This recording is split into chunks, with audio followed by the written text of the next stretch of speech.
ओम गंगणपते नमः। जय मां तारा। पारसर ज्योतिर्विज्ञान में आप सभी दर्शकों का हार्दिक अभिनंदन है।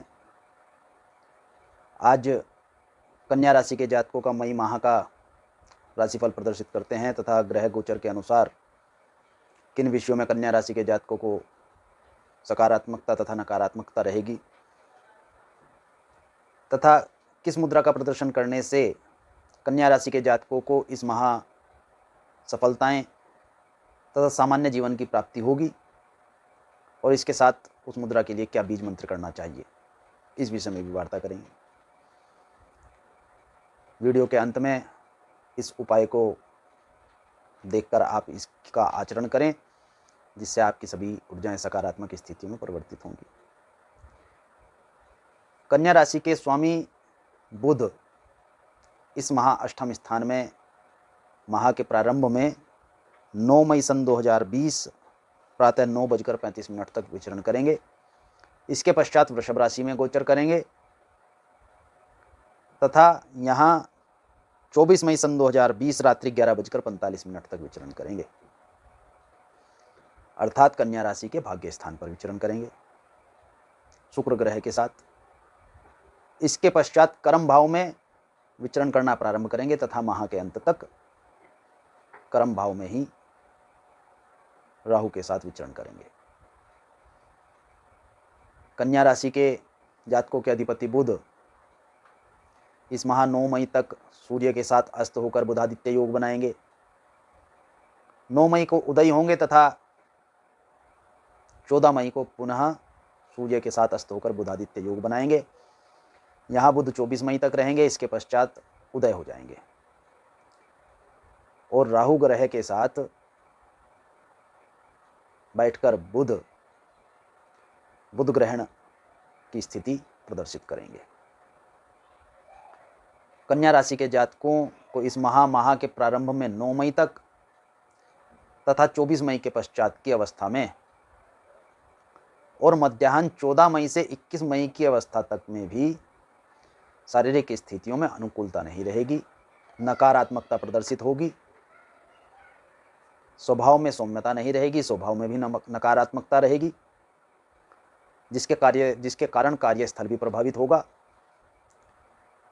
उद्वेगित होने की पूर्ण संभावनाएं हैं और स्वभाव सौम्य न होने के कारण सामाजिक परिदृश्य पे इसका अनुकूल प्रभाव नहीं होगा। स्वास्थ्य में थोड़ी निम्नता प्रदर्शित होती है। विशेष तौर पर आपके उदर तथा गुप्तांग के मध्य की स्थितियों में थोड़ी नकारात्मकता प्रदर्शित होती है। यदि इस समय कन्या राशि के किन्हीं जातकों को मूत्र संबंधी समस्याओं की स्थिति हो, अर्थात उनको गदूद आदि की समस्या हो, तो यह थोड़ी नेगेटिव हो सकती है। किडनी गुर्दे से संबंधित इन्फेक्शन की भी समस्याएं हो सकती हैं। अतः जल का भरपूर प्रयोग कीजिए, यह समस्या छुटपुट होकर निवृत्त हो जाएगी। नेत्र से संबंधित दोष भी कन्या राशि के जातकों को यहां प्रदर्शित होता है। विशेष तौर पर वाम नेत्र अर्थात बाईं तरफ का नेत्र समस्या प्रदर्शित कर सकता है। दाहिने नेत्र में इन्फेक्शन तथा बाह्य नेत्र में न्यूनता की स्थिति प्रदर्शित होती है। कन्या राशि के द्वितीय स्थान के अधिपति शुक्र भाग्य स्थान में विचरण करेंगे। माह के अंत तक भाग्य स्थान में ही गोचर करते हुए शुक्र 13 मई को वृषभ राशि में वक्री होंगे। इस समय शुक्र सूर्य के साथ होने के कारण अस्त भी हो जाएंगे। वक्री और अस्त होने की स्थिति में कन्या राशि के जातकों को धन के मार्ग में अड़चनें रहेंगी, कुटुंब में सुख की अवस्थाएं कम रहेंगी, पारिवारिक किसी सदस्य के रोगी होने अथवा दुखद संदेश का सामना, किसी ऐसे समाचार का सामना कन्या राशि के जातकों को करना पड़ सकता है। धन की अटकलों को चलते हुए कन्या राशि के जातकों को मानसिक तौर पर गहन चिंतन की स्थिति बन सकती है। टेंशन की अवस्था भी कन्या राशि के जातकों के सामने यहाँ प्रदर्शित हो सकती है। कुछ कन्या राशि के जातकों को डिप्रेशन, मानसिक दबाव की स्थितियाँ प्रदर्शित होती हैं। कन्या राशि के जातकों के तृतीय स्थान के अधिपति मंगल पंचम स्थान में माह के प्रारंभ में 4 मई तक उच्च के होकर रहेंगे तथा 4 मई सन 2020 रात्रि 8:29 पर कुंभ राशि में षष्ठम स्थान में परिवर्तित हो जाएंगे। कार्य में कन्या राशि के जातक भरसक प्रयास करेंगे, पूरे परिश्रम के साथ कार्य को करेंगे, परंतु करेंगे सीधा और हो जाएगा उल्टा। यह स्थिति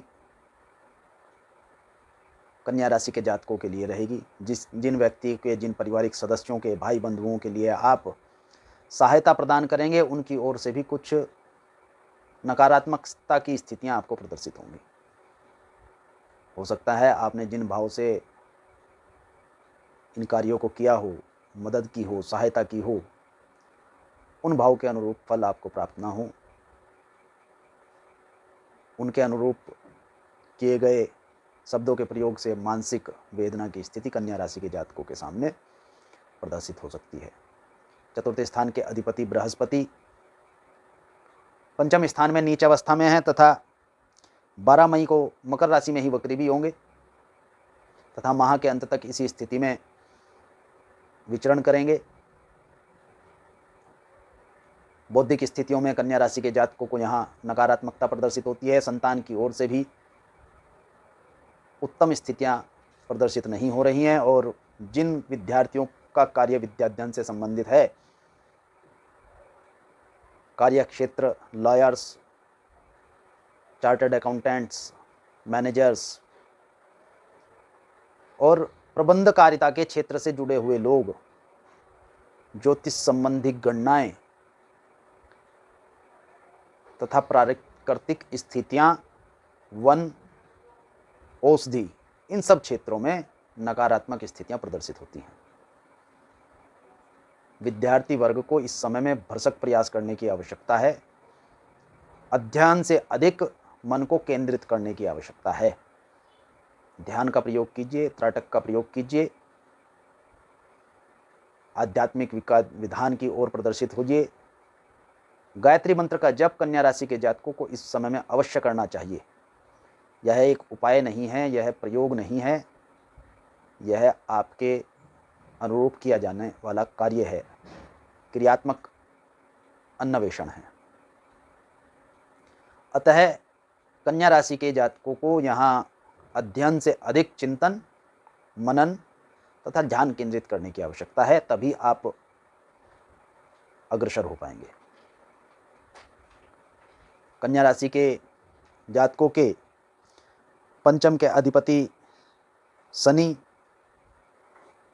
हैं तथा पंचम स्थान में ही गोचर कर रहे हैं, यहीं वक्री भी हो जाएंगे तथा सुख की अवस्थाएं यहाँ बहुत सौम्य प्रदर्शित नहीं होती।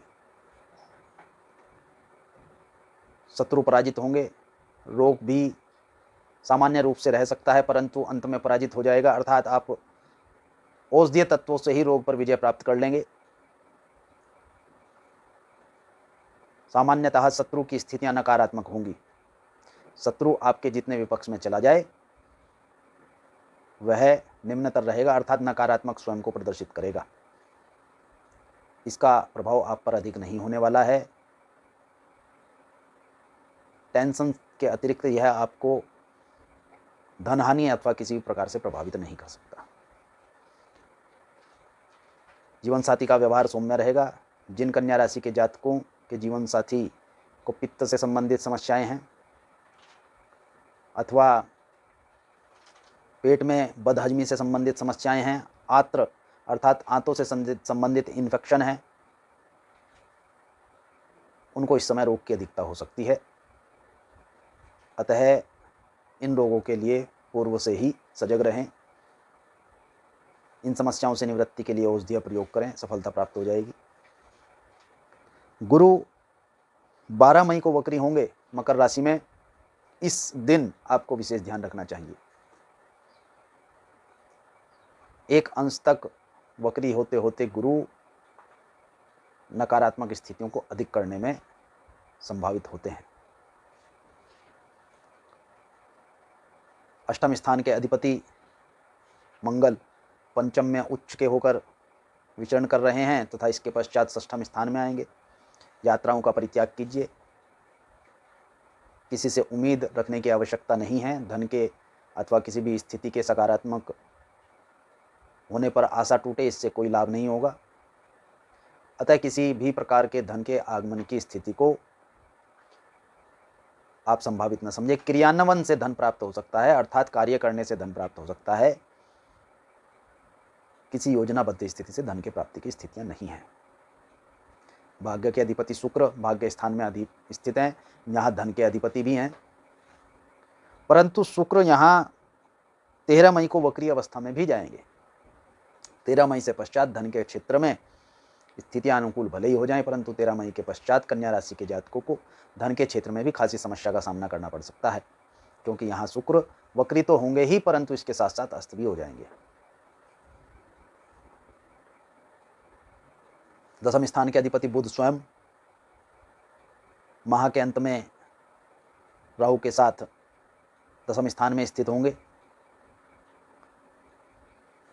यहाँ माह के अंत में जो व्यक्ति वाचा शक्ति से कार्य करने वाले हैं, अर्थात लॉयर्स, जो वकील आदि हैं, न्यायमूर्ति हैं, न्यायाधीश हैं, अथवा प्रबंध से संबंधित, प्रशासन से संबंधित जातकों को थोड़ी सकारात्मकता प्राप्त होगी। डॉक्टर्स को यहाँ अनुपम लाभ प्राप्त होंगे। औषधीय तत्वों में एक सकारात्मकता आएगी। कन्या राशि के जातक जो इन नक्षत्रों से जुड़े हुए हैं, उनको एक नई उमंग का सामना, नई उमंग की स्थितियां प्रदर्शित होंगी। मार्ग खुलेंगे, मार्ग प्रशस्त होंगे।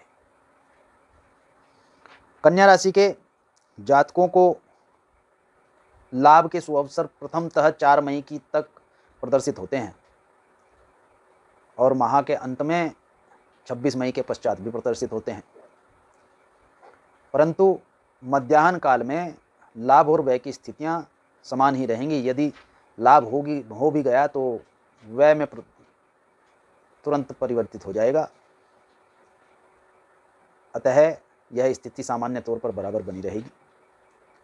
कन्या राशि के जातकों को कष्ट की निवृत्ति के लिए यहाँ इस मुद्रा का प्रदर्शन करना चाहिए। यह मेरु मुद्रा है। इस मेरु मुद्रा के अनंतर दोनों हाथों को इस प्रकार आपस में सम्मिश्रित कर लेना चाहिए तथा मध्याह्न उंगली, जो हाथ की सबसे बड़ी उंगली होती है, उसको अग्र प्रसारित इस प्रकार करना चाहिए। इस मुद्रा का प्रदर्शन अपने हृदय क्षेत्र के मध्य इस प्रकार करना चाहिए कि मध्यमा का अग्रभाग आपके मुख के समीप हो